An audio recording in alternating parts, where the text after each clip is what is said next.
किसी न किसी आकृति की अपेक्षा करने लगते हैं।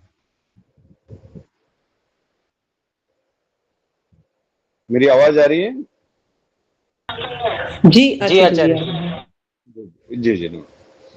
तो हमारी जो परंपरा के रूप से जो अत्यधिक लोक प्रचलित जो परंपरा मान्यता है, उसमें हम किसी न किसी रूप में ईश्वर को आकारवान मानने लगते हैं।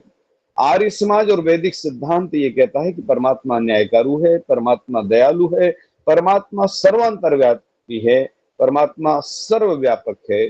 चर अचर जगत में विद्यमान उस सत्ता को परमात्मा के नाम से व्यक्त किया गया है। और यही सिद्धांत ऋषि दयानंद सरस्वती ने आर्य समाज के दूसरे नियम में भी उल्लेख करते हुए कहा कि उसी की उपासना करनी योग्य है, जो नित्य पवित्र है, दयालु है, अजन्मा है, अनंत है, निर्विकार है।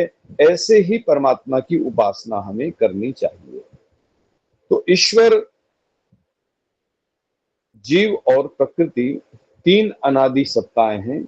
इसलिए हम त्रैतवाद को मानते हैं। द्वैतवाद, त्रैतवाद और अद्वैता तमाम दर्शन के अपने विषय हैं। लेकिन आज का विषय यह है कि परमात्मा अगर है, परमात्मा का अस्तित्व है, परमात्मा विद्यमान है, तो हम परमात्मा की कृपा किसे समझेंगे? परमात्मा की कृपा क्या है और उसे प्राप्त करने का उपाय क्या हो सकता है? अभी आपने कुछ समय पहले तक एक बड़ा टीवी के माध्यम से तमाम आयोजक इस तरह के संतों को भी आपने देखा होगा, जो यह बताते थे कि परमात्मा की कृपा मात्र हरी चटनी से प्राप्त हो जाती है। किसी को की कृपा लाल चटनी पर रुकी हुई है, किसी की कृपा समोसे पर रुकी हुई है, और तरह तरह के न जाने किस तरह के प्रपंच आप सबने सुने होंगे, मुझसे ज्यादा देखे भी होंगे। जब व्यक्ति ईश्वर के स्वरूप को नहीं समझता, तब वो अपने आसपास के इस आडंबर में घिर जाता है। इसीलिए ऋषि दयानंद सरस्वती कहते हैं कि परमात्मा इतना बलवान है कि उसे कुछ भी करने के लिए, कुछ भी चाहने के लिए इस धरती पर उतरने की जरूरत नहीं है। परमात्मा का स्वरूप इतना उदात्त है, इतना विराट है। इसलिए जब ये प्रार्थना आती है ना, कि अभी बहुत से मंत्रों में यह पाठ या मंत्र चल रहा होगा, श्रावण का महीना है, लोग शिव को याद कर रहे हैं, शंकर को याद कर रहे हैं।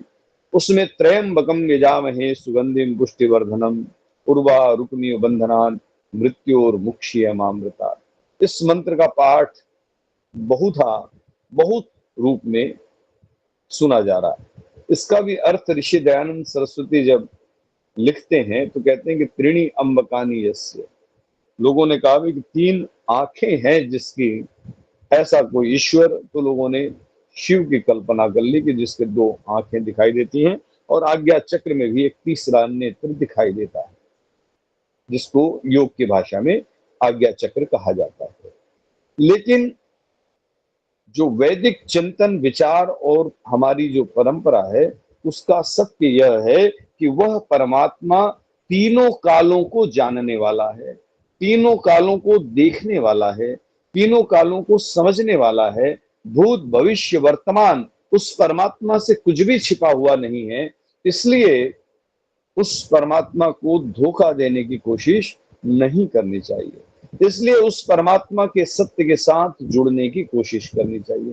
इसीलिए ऋषि दयानंद सरस्वती की पिछली भी चर्चा में मैंने थोड़ा सा इशारा किया था कि ईश्वर स्तुति प्रार्थना उपासना के मंत्रों का पाठ करते हुए, उसका भाव दुनिया के सामने रखते हुए वो क्या कहते हैं, वो यह भाव रखते हैं कि उसी की आज्ञा पालन करने में सर्वदा तत्पर रहें। यही भक्ति है, और इस भक्ति से ही परमात्मा की कृपा प्राप्त होती है कि परमात्मा ने हमें आदेश क्या दिया है, परमात्मा ने हमें निर्देश क्या दिया है, परमात्मा का ज्ञान हमें अपने जीवन की किन ऊंचाइयों को छूने की का आदेश देता है, निर्देश देता है कि हमारी आत्मा, हमारा मन, हमारा जीवन, हमारा व्यवहार किस तरह से पवित्र बनना चाहिए। पावकानः सरस्वती, वह परमात्मा पवित्र है। इसलिए जब जब सरस्वती की प्रार्थना की बात आती है, या सरस्वती शब्द की मैं जब व्याख्या करता हूं, तो मैं दुनिया को यह बताने की कोशिश करता हूं कि परमात्मा सच्चिदानंद स्वरूप है, परमात्मा आनंदित है, परमात्मा आनंद का स्रोत है, परमात्मा के नाम मात्र से हमारे जीवन के कष्ट व्याधि दूर होने लगते हैं। ऐसे परमात्मा का पवित्र नाम है, पवित्र चिंतन है, पवित्र व्यवहार है जो जीवन को प्रभावित करता है। इसलिए अगर मैं परमात्मा का भक्त हूं तो मैं उदासीन नहीं हो सकता।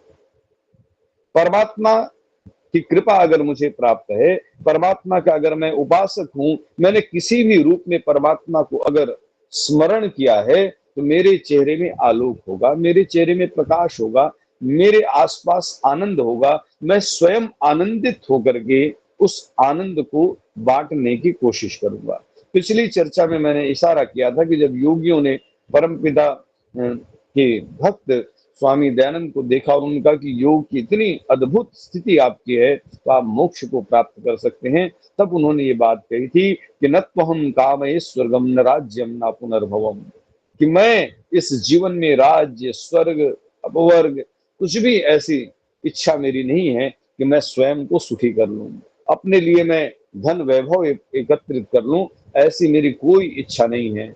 मैंने जो योग, मैंने जो साधना, मैंने जो तपस्या की अपनी सर्वोच्च स्थिति बना रखी है, मेरी सिर्फ कामना, मेरी सिर्फ इच्छा इस बात की है कि कामये दुख तप्ता नाम प्राणी नाम आर्तनाशनम, कि मैं दुनिया के दुख को दूर कर सकूं।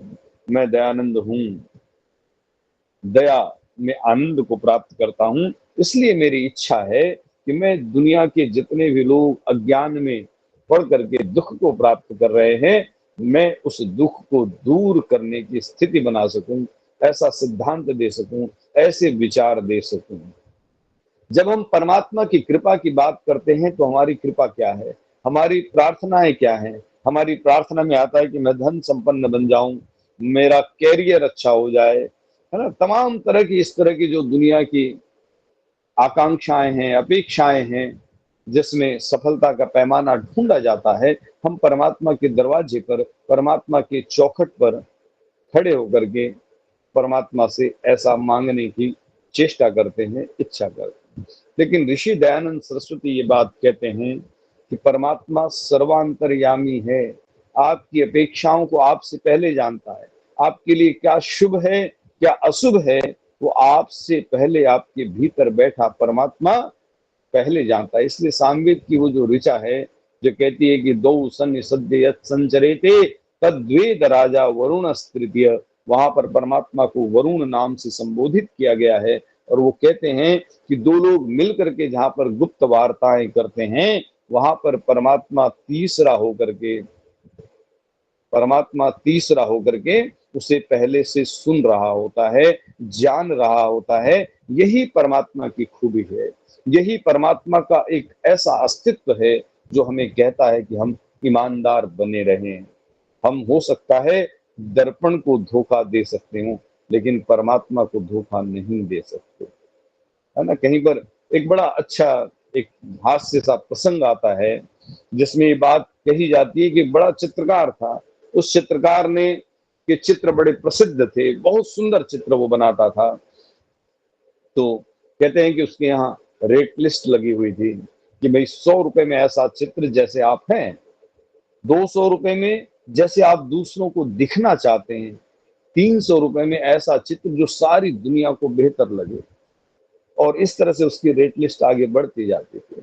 और वो चित्रकार अपनी बायोग्राफी में अंत में लिखता है कि मैंने इतने चित्र बनाए, हजारों चित्र बनाए, और विडंबना ये है मेरे सामने कि आज तक कोई भी व्यक्ति जैसा है वैसा दिखने वाला चित्र बनाने के लिए मेरे पास नहीं आया।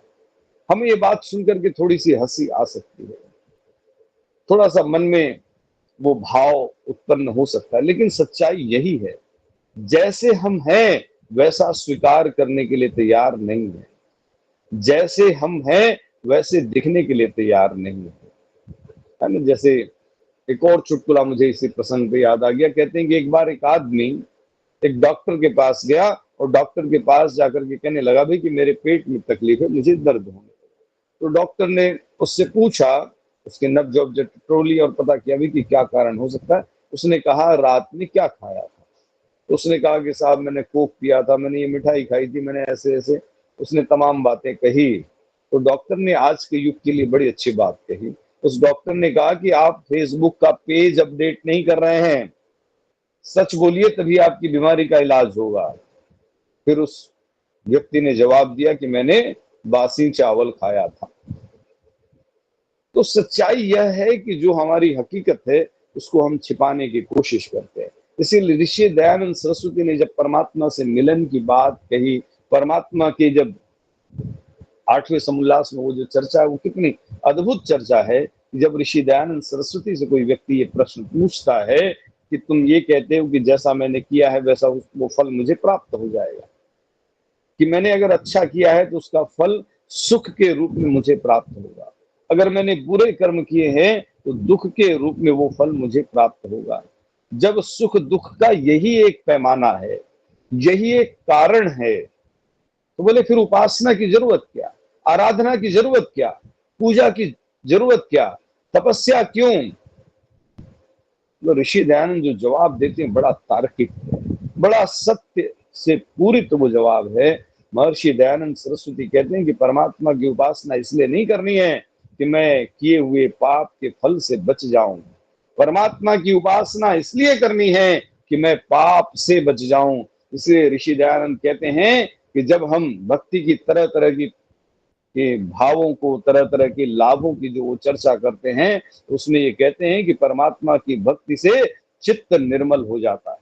तो जो पहली जो कृपा है, जिसको आप आजकल हरी चटनी लाल चटनी से और एक लूटे जल से प्राप्त करना चाहते हैं, ऋषि दयानंद कहते हैं कि परमात्मा के सानिध्य से, परमात्मा के जाप से, परमात्मा की भक्ति से सबसे पहला जो लाभ है, सबसे पहली जो कृपा है, वो कृपा ये है कि आपका चित्त निर्मल हो जाता है। और जब चित्त निर्मल हो जाता है तो आपके कार्य निर्मल हो जाते हैं, आप शुभ की ओर प्रवृत्त होने लगते हैं, आपको दान आपका स्वभाव बन जाता है, सहयोग आपकी प्रेरणा बन जाती है, भक्ति करना, उपासना करना, यज्ञ करना, संतों की सेवा करना, अतिथियों का सत्कार करना, विद्वानों के सानिध्य को प्राप्त करना, ये सारी बातें फिर अच्छी लगने लगती हैं। नहीं तो आजकल तो एक परिवार में मैं ठहरा तो वहां पर जब पूछा भी कि आपके पुत्र यज्ञ में नहीं आए, तो उन्होंने एक सीधा सा जवाब दिया उस परिवार के लोगों ने, बोले साहब उसको ना यज्ञ से एलर्जी है।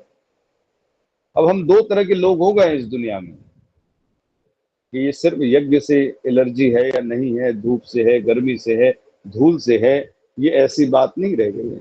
आजकल की एलर्जी दो तरह की है, एक को अच्छे लोगों से एलर्जी है, अच्छी बातों से एलर्जी है, और बुरी बातों से, बुरे कर्मों से हमें कोई एलर्जी नहीं है। तो जीवन में जो परमात्मा की कृपा की जो बात आती है, वो परमात्मा की कृपा यही है कि मुझे अच्छे लोग अच्छे लगने लगे, मैं अच्छों का सानिध्य प्राप्त करने लगूं, है ना। अभी जो बात, अभी कुछ दिनों पहले ही हमने फ्रेंडशिप डे मनाया, है ना। बड़ी युवाओं में बड़ा उत्साह मैंने देखा, विद्यार्थियों में बड़ा उत्साह देखा, सब फ्रेंडशिप बैंड लेकर के गए थे। मैं अपने मन में एक चिंतन देख रहा था भी कि मित्र की जो परिभाषा लिखी है, और ऋषि दयानंद सरस्वती ने जब ये बात कही कि एकम सद विप्रा बहुधा वदंती, कि परमात्मा को अनेक नामों से उनके भक्त पुकारते हैं, विद्वान पुकारते हैं, तो वो लिखते हैं यमम मातरिश्वान माहु, और तमाम नामों की जो चर्चा करते हैं। आप अगर सत्यार्थ प्रकाश का प्रथम समुल्लास पढ़ने की कोशिश करेंगे, जिसमें 100 से अधिक नामों की ऋषि दयानंद सरस्वती ने चर्चा की है, वहां पर आपको देख करके आश्चर्य होगा कि ऋषि दयानंद सरस्वती ने मित्र नाम से भी परमात्मा को स्मरण किया। इमिदा स्नेह ने इस धातु से मित्र शब्द बनता है, और वो कहते हैं कि परमात्मा मित्र की भांति सुखदायक है। परमात्मा मित्र है, और अगर आप देखें तो सच में मित्रता की परिभाषा कितनी अद्भुत लिखी हुई है। पापा निवारेत यो जयते हिताय। मित्र कौन है? मित्र वो है जो पापा निवारेति, जो पाप से मुझे दूर ले जाने वाला है। यो जयते हिताय, जो मेरे हितकारी कर्म हैं, जो अच्छे कर्म हैं, जो लाभ देने वाले कर्म हैं, उस कर्म में प्रवृत्त करा। लेकिन आजकल आप देखेंगे इस दुनिया में जिस तरह का भाव, जिस तरह के विचार, जिस तरह की परंपरा है, उसमें तो लोगों को दुष्कर्म के लिए, दुराचार के लिए दोस्तों को जरूरत पड़ती है, दोस्तों की। लेकिन सच्चा दोस्त वही है, जैसे कि हम सबके मित्र हम कह सकते हैं, पवित्र और पूज्य हम सबके आदरणीय आचार्य जी, ये उस मित्र भाव से सबकी उन्नति के लिए प्रयत्नशील है कि आप शास्त्र पढ़ें, वेद पढ़ें, विद्वानों के सानिध्य को प्राप्त करें। और यही संस्कृति है, यही हमारी परंपरा है। और उस वैदिक परंपरा से जुड़ करके आप अपने जीवन को उच्चतर बनाएं। अगर यही भावना मेरी सारी दुनिया के प्रति है तो मैं कह सकता हूं कि मैं अजात शत्रु हूं, मेरा इस धरती पर कोई शत्रु नहीं है। मैं इस ढंग से अपनी मित्रता के गुणों को विकसित कर सकता हूं। और एक अद्भुत बात ऋषि दयानंद कहते हैं कि परमात्मा के गुणों को जान करके, है ना, जो परमात्मा के गुण हैं कि वो न्यायकारी है, वो दयालु है, परमात्मा के गुणों को जान करके परमात्मा के साथ सानिध्य बनाए रखना, तालमेल बनाना, ये जो है भक्ति का प्रथम सोपान है। या ये कहें कि परमात्मा की कृपा को प्राप्त करने के लिए यह जरूरी है।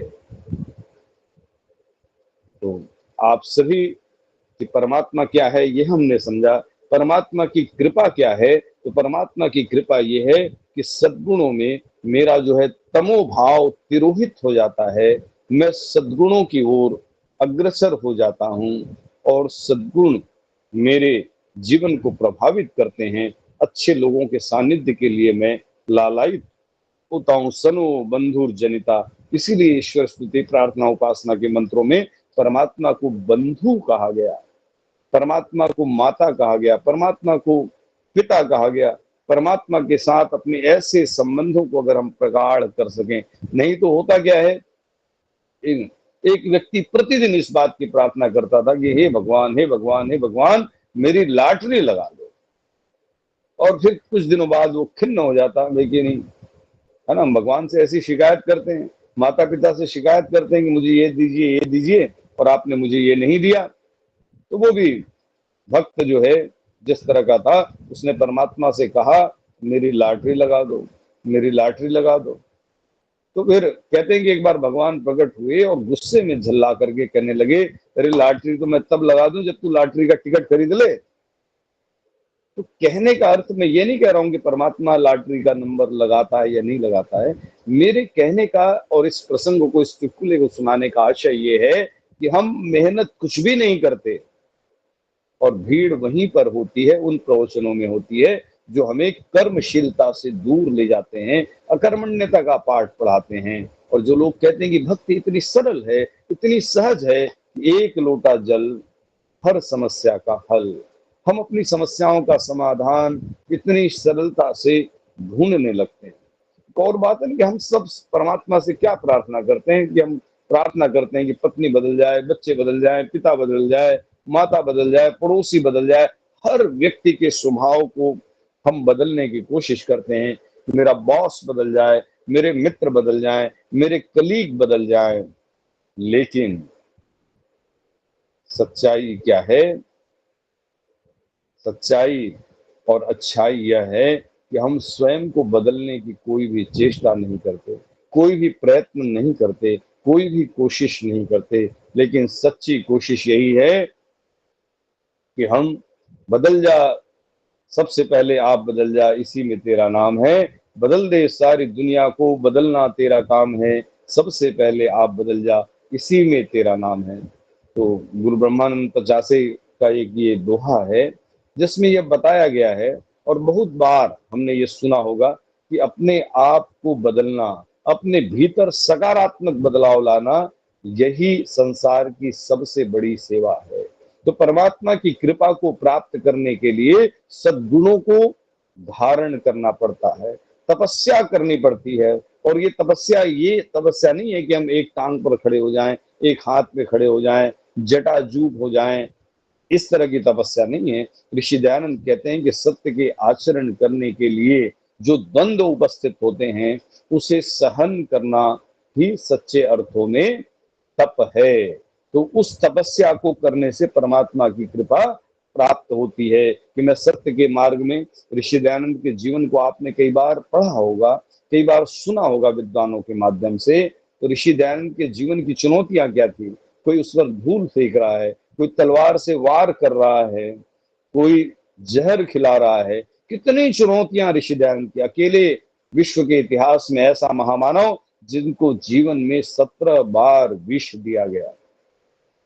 ऐसे महामानव के हम शिष्य हैं और हम फिर किसी के अपशब्द को भी सहन करने की क्षमता नहीं रखते।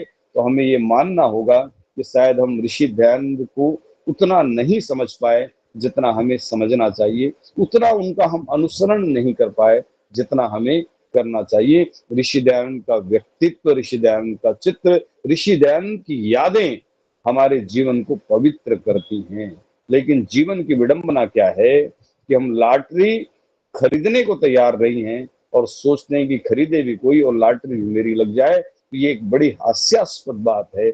इसी बात को लेकर के महाभारत की जो सूक्ति है उसमें कहा गया कि सारी दुनिया में लोग पुण्य का फल चाहते हैं, पुण्य को नहीं चाहते। इस दुनिया में लोग पाप के फल को नहीं चाहते हैं, पाप को करते रहना चाहिए, यही हमारे रहना चाहते हैं, यही हमारे जीवन की सबसे बड़ी विडंबना है। तो अगर थोड़ा सा मैंने भूमिका के रूप में बात कही है, इस विषय को फिर हम कभी और विस्तार से अपने चिंतन का विषय बना सकते हैं। और इस विषय में यही बात सारांश के रूप में है कि परमात्मा की कृपा को प्राप्त करने के लिए ऋषि दयानंद ने प्रार्थना, ईश्वर की प्रार्थना उपासना के मंत्र में ये भाव लिखा है ना कि हम उसकी गोद में बैठने के अधिकारी बने। हम मल से सने होकर के, काम में सने होकर के, क्रोध से भरे होकर के, आवेग से भरे होकर के, लोभ से भरे होकर के परमात्मा की गोद में बैठने के अधिकारी नहीं बन सकते। परमात्मा की गोद में बैठने के लिए दयानंद का अनुसरण करना होगा, ध्रुव जैसी भक्ति का अनुसरण करना होगा। तब जाकर के प्रहलाद जैसे आह्लादित होकर के ईश्वर के प्रति एक अडीग भाव हमें उत्पन्न करना होगा। तब जाकर के हम परमात्मा की कृपा को प्राप्त कर सकते हैं। और परमात्मा की कृपा यही है, परमात्मा की संगति यही है कि हम आनंदित रह करके दूसरों को आनंदित करें, दूसरों को प्रसन्न करने की चेष्टा करें। हमारा परमात्मा सत्य है, चित्त है और आनंद स्वरूप है, सर्वव्यापक है। इसलिए हमें परमात्मा से बचने बचाने, छिपने छिपाने की जरूरत कभी नहीं है। ऐसी परमात्मा को हम याद करते हुए परमात्मा की कृपा को प्राप्त करें। परमात्मा हमारे प्रति कृपालु हो, परमात्मा की दया हम पर बनी रहे, हम उसकी दया को प्राप्त करके आनंद के मार्ग पर आगे बढ़ सकें। ऐसी प्रार्थना करते हुए मैं अपनी वाणी को विराम देता हूं और पूज्य आचार्य वरुण जी को नमन करता हूं और इस कार्यक्रम का संयोजक का भार उठाने वाले और आप सभी देवियों का, आप सभी सज्जनों का, आप सभी श्रोताओं का हृदय से आभार करते हुए अपनी वाणी को विराम देता हूं। अगर किसी के मन में कोई विचार हो तो वो रखें और फिर हम विराम की ओर अग्रसर होंगे।